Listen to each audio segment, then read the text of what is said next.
Welcome to the CURES digital show and podcast where we explore the cutting edge of wellness. I'm Kara Sundlin. This episode is sponsored by the Center for Advanced Reproductive Services. We thank them for that. And it's a new social media trend. Maybe you've seen it. Medical professionals from all different fields are giving us the inside scoop, telling us the top 5 things that they would recommend you do. Dr. Laura Saunders from the Institute of Living is here to share her top 5 recommendations as a child psychologist as to what us parents should do. Welcome, Dr. Saunders. Thank you for having me, Kara. You know, I've seen this trend. I really actually think this is maybe a positive thing. You've done a lot on screen time, but there could be a positive thing on social media when we follow legitimate people who can inform us about mental health. Yeah, and honestly, in medical health, right? I saw one yesterday from a colorectal surgeon who was saying things not to do. So I actually think these are coming from professionals with good intentions to give people the top 3 or the top 5, either recommendations or things to do or things not to do. And as a child and adolescent psychologist, I'd really been following this trend. I think it's very interesting. So I came up with my top 5, but I have to tell you, it was very, very hard to narrow it down to the top 5 because I had about 10. Okay, so first, tell us the 5 things you recommend parents do, then we can take a deeper dive. Okay, number 1, you just need to be a good enough parent. It's okay if you make mistakes. It's okay if you apologize. It's in the corrective experience. Number 2, supervision is critical to keep track of what your child is doing. And the corollary to this is privacy is not a right and trust is to be earned. Number 3, try to hold out as long as you can before getting your child a smartphone. Age 12 or 13 is kind of the minimum. Sometimes it means corralling other parents to also hold off so that it's not just your child who's the only one who doesn't have a phone. Number 4, positive reinforcement is the most powerful way to change behavior. Sometimes we think as parents or as professionals, we get caught up in throwing consequences at kids. But in fact, positive reinforcement and attention to your child doing the right things is far more powerful than consequences. And number 5, be the role model that you need to be for your kids. So also known as practice what you preach. Yes, okay. I love the first one. You just need to be a good enough parent.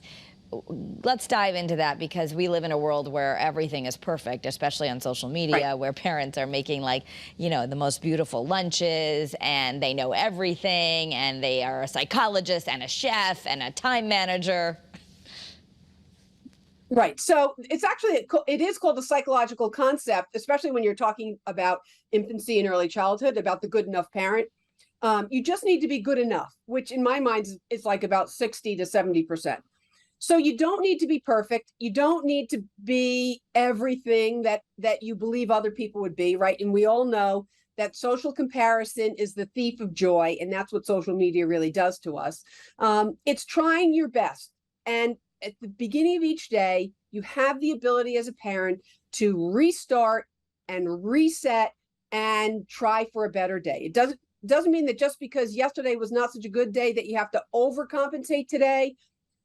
Have some structure, which just means like routine, right? That's, when your child gets up, they brush their teeth, they put on their clothes, they make their bed, they come eat some breakfast, then we leave for school. So, after school that there's some routines, around dinner time there's routines, and around bedtime.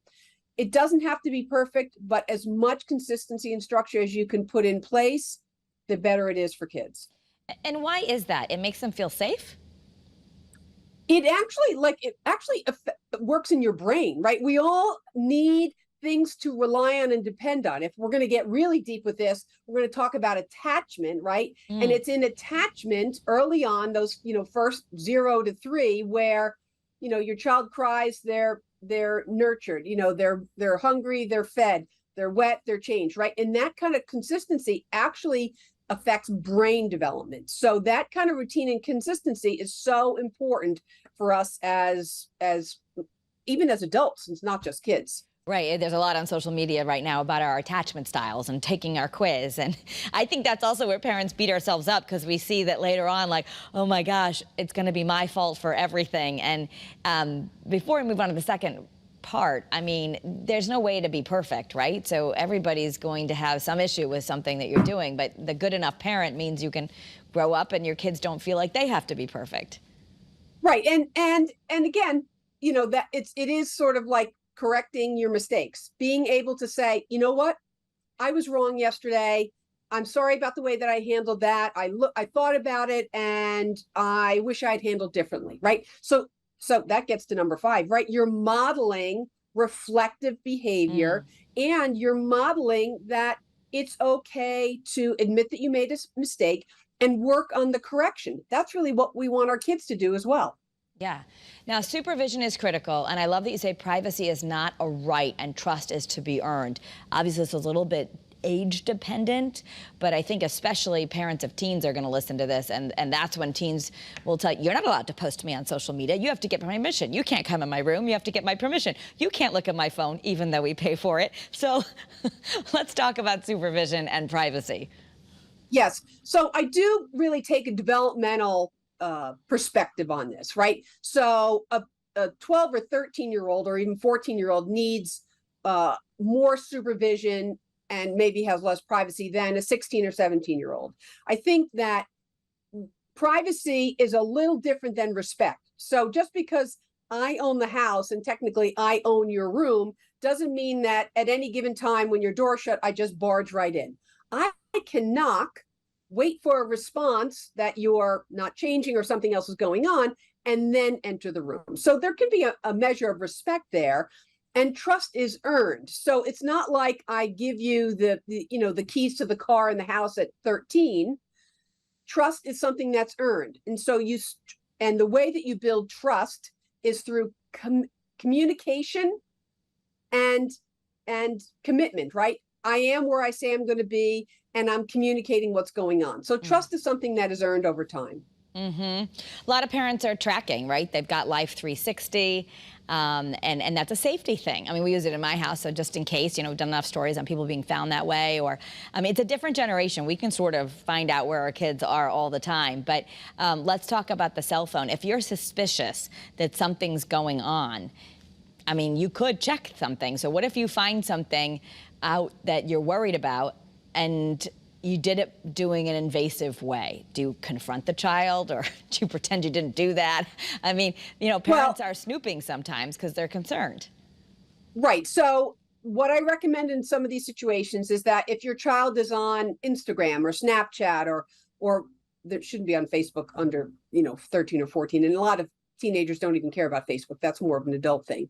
But you can be their friend, or you're connected to them on those social apps. You don't, and that's part of the transparency and the trust. There's no reason why I can't see your Instagram posts. So I've heard someone else say, anything you post on Instagram should be able to be looked at by your parent or your teacher, right? So you shouldn't be posting overly salacious content. That's really not what it's meant for, especially not when you're a teenager. So there's a degree of trust, and go with your instinct, go with your gut as a parent.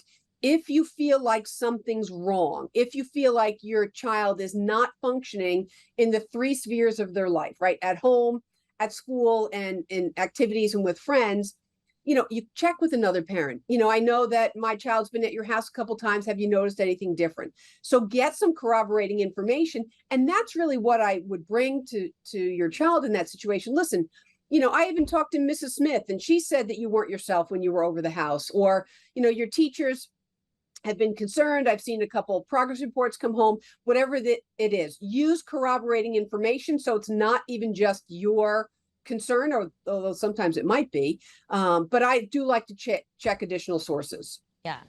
And you talk about holding out for a smartphone. I think some parents are going to hear 12 or 13 and say, oops, I already did it. Because a lot of kids say everyone gets one in middle school, which is 6th grade, a little younger than that. And I know there's a whole movement, wait till 8th. I honestly would say that would have been great if I did that. I didn't do that. But talk a little bit about why you even say that and what you can do if you didn't do that. So I like to deal in reality. And the reality is we can say, supervision's important and, keep an eye on things, but young people are far better at all the workarounds to get apps and get other things that we don't want them to have. So that's why if you can hold out a little bit longer, it is better. It is easier if you get other parents to do that with you. If it's not the case and your child's younger and has a phone, they really need a level of supervision. Young children have the myth that anything they post online is private, right? A lot of these journaling sites, there's absolutely nothing private about the internet. So, it's hard to really instruct this to teens because they're part of a generation that has a very different belief system than a lot of us parents. So trying to hold out for as long as you can, but if you've already given your younger child a phone, I go back to number 2, supervision is critical. Right. And parents should know, if you're an Apple family, which a lot of people are, they do have screen time that you can set up on your phone. If, it's part of family share. That's kind of an easy, non-intrusive way of doing things. It just goes off based on the schedule. But sometimes you get into battles with this. And you talk about the workarounds. A lot of kids don't, as you said, they don't go on Facebook. They might go on Instagram a little bit, but they're really using TikTok and Snapchat, and they have private stories, and they have different names and spam accounts. So it's really hard for parents to find all that they're doing online. It is really hard. And that is why I think, parents being in touch with other parents, because sometimes they find out pieces of information. We have to use as many resources as possible because there are lots of workarounds and, right, people create Finstas or fake accounts. Yeah. So it's trying as much as possible. Again, we're not going to be perfect. And sometimes a problem develops and then we need to address the problem. And then that problem then becomes a learning moment. A teachable moment, right. And I tell my kids, hey, you don't put anything on there that you don't want on the front of the New York Times, because we cover the stories where someone has screenshotted something that they thought was private and it ends up in the teacher's office or the principal's office. So, your friend today, your enemy tomorrow, they screenshot something, nothing. And who's listening to this is... Nothing is private. Nothing's private, right. I love number 4, positive reinforcement. I know that's an area that I'm working on. I think it's so natural for us, especially in the moment, to criticize or say a consequence. If you don't do your homework right now, you're grounded for the rest of the night. But really flipping that is just... all the science shows it's so much more effective. We actually, as parents, get way more of what we want if we can learn to hold our tongue and look for things to positively reinforce. Yes, and I can't say it enough. Positive reinforcement is the most powerful way to change behavior, right? So we get caught up in throwing consequences out and lots of limits. And, kids need consequences and limits and structure. I'm not saying they don't, but it's when you happen to knock on your child's door to ask them a question and you see them sitting on their bed doing their homework, you comment, oh, I'm happy to see you doing your homework, right? And it doesn't need to be a big thing. It can be just a description, right? I've done segments on how to give a compliment. It doesn't need to be you're the best child in the whole world because you're doing your homework. No, it's simply a description of what you see. I see you doing your homework. That's great. Boom, that's it. So it's focusing on those things when your child is behaving in the way that you want them to behave. They do something nice for their sibling. Thank you for sharing your snack with your brother, right? Little things. The little things that you can give attention to, because really the 2 greatest gifts that we give our children are time and attention. So the more you can figure out ways to give them some time in your attention and attention for the positive things, that's how you reinforce that behavior. Yeah, okay. Be the best role model you can be. Of course, I want to go back to number one that says just good enough, because we all make mistakes. There's people who yell at their Right. kids and you feel bad after you yelled at them. And we all are carrying our own baggage, right? What if you want to be different from a childhood that you had that wasn't the best? Exactly. So, right, as one of the 5 other ones that I wanted to include in here, one of them was your child is not you. So not carrying that baggage from your own childhood. Growing up, there was a commercial I remember so clearly that used to be on TV, and it was a father and son like sitting on a hill together. And the father pulled out a pack of cigarettes and kind of tapped it against his hand. And then the son pulled out an old pack of cigarettes that was empty and tapped it on his hand. And then the father pulled out a cigarette and tapped it again. The son pulled out a fake something and tapped it, and then the father lit it and the son repeated it, right? So it was such an unbelievably powerful image of how no words were spoken in this commercial, but the child emulated everything the parent did. So you could say to your kids, don't smoke, but you're smoking, and therefore that's what they're going to do. So it's just, I'm not expecting parents to be perfect. We all have habits, sometimes not so good habits, but for us to talk about our feelings at the dinner table. I had a good day today because of X, or I had a bad day today because of X. You're modeling sharing your feelings, to try to eat healthy, or to try to be active and exercise in some ways. So as much as possible, we're not looking for perfection, but try to practice what you preach in terms of what you're sharing with your kids. Just in the couple minutes we'll have left, adults may be doing that, right? They might be smoking, or they might be drinking, which is an adult thing to do. And kids will say, well, teenagers will say, well, everybody tries alcohol, or everybody tries marijuana, or everybody does it, and they're seeing their parent, maybe go out to a party and have alcohol, but they're an adult. How do you navigate that of what the age is and telling them no without scaring your, especially older kids, you want to keep the information coming? Right. So that is actually a fine line in terms of how you communicate a lot of that. I am generally not a proponent of a parent telling a 16-year-old all the bad things that they did in their own adolescence, because in essence, that is just giving them permission to do everything. Now, it doesn't mean when they get a little older that you can't share some of that. But to say, listen, I know that you as a teen have so many temptations around you. But what we know is that the more you give into those temptations, the harder it is for you. So, again, another one of the 10 that the others I didn't include was 2 great things to teach your kids are distress tolerance and impulse control. Let's not give in to every little impulse that comes your way, right? There's a famous example of, leaving a marshmallow on the table, and then the adult saying to the child, do not touch that marshmallow, because if I'm going to go out in the other room, when I come back, if that marshmallow is still there, you'll get 2 marshmallows. And, that's that ability to delay gratification. So, that's kind of what we're trying to teach our kids in being the best role model. We're delaying gratification. Just because someone else is smoking weed doesn't mean you need to do that. Or just because someone else is sneaking out of the house doesn't mean you need to do that. So, it's trying to teach that there are consequences for behaviors, positive consequences when you're doing the right thing, and negative consequences if you're not doing the right thing.